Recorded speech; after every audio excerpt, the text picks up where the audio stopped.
Our new and flexible 3-dimensional low-voltage LED neon light emits light from all 3 sides.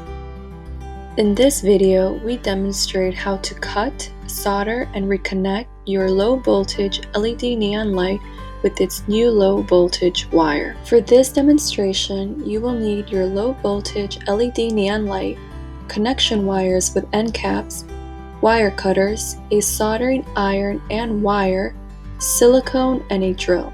Before we begin, drill a hole in your end cap where you can insert the connection wires. Cut the LED neon light at your desired length, adhering to the cuttable 4-inch increments.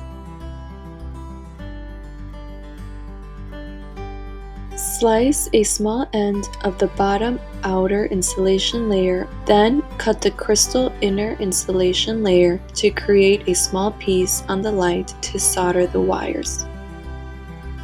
With your soldering iron, solder the wire onto the sliced end of the neon light.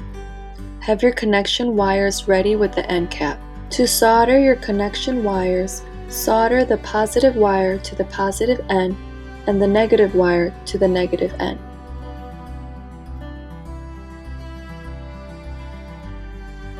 Add silicone to the end caps to adhere to the neon light at both ends.